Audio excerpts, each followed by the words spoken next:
लगभग आधा साल बीत चुका है अंबानी के बेटे की शादी को चलते हुए। इस आधे साल में फिलिस्तीन के गाजा शहर में हजारों बच्चे इजराइल के हमलों में मारे जा चुके हैं। भारत में चुनाव हो चुके हैं, देश में सरकार बन चुकी है। एक बार फिर मोदी जी पीएम बन चुके हैं। ब्रिटेन और फ्रांस में भी चुनाव हो चुके हैं। क्रिकेट वर्ल्ड कप भी हो चुका है। मगर अंबानी के बेटे की शादी खत्म होने का नाम ही नहीं ले रही। टीवी, न्यूज़पेपर, सोशल मीडिया पर इस महान शादी के चर्चे रहे। अब आखिरकार 12 जुलाई को इस शादी पर मुकम्मल होने की मोहर लग चुकी है। मगर ताज्जुब नहीं होना चाहिए अगर शादी के बाद के कुछ फंक्शन शुरू हो जाएं तो।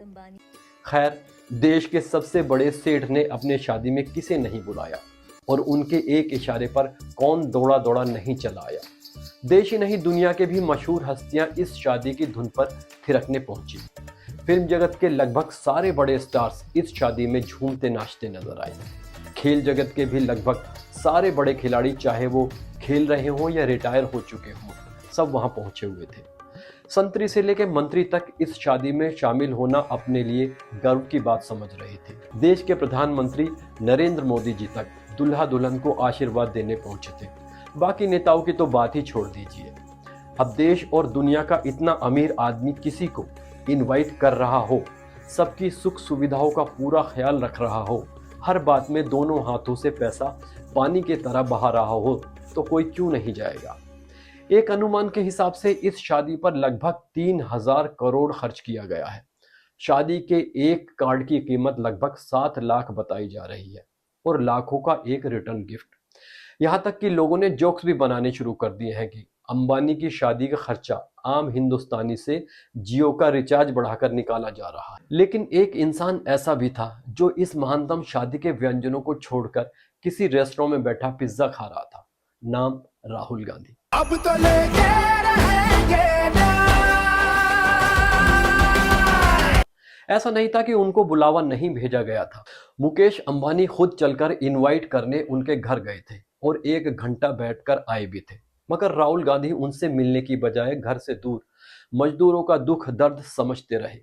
अब उस इंसान और उसके उसूलों के बारे में क्या कहा जाए, जिसको दुनिया के सबसे अमीर आदमियों में से एक खुद घर जाकर इनवाइट करे और वो उस शादी में, जिसमें दुनिया के ज्यादातर फेमस और शक्तिशाली लोग शामिल होने में अपना मान समझते हों, शामिल ना हो। तो कहीं बैठकर पिज्जा नहीं खाएगा अपने उसूलों के साथ, तो फिर क्या करेगा। और तो और सोशल मीडिया पर लोग राहुल गांधी के शादी में शामिल ना होने की तारीफ भी कर रहे हैं और उनको उसूलों का पक्का बताकर भारत का भविष्य उनमें देख रहे हैं, उनकी पॉपुलैरिटी बढ़ा रहे हैं। कोई कुछ कह रहा है, कोई कुछ। अब चिढ़ने वाले तो यहां तक कह रहे हैं कि ये शादी नहीं बल्कि शक्ति प्रदर्शन है देश और दुनिया के सामने।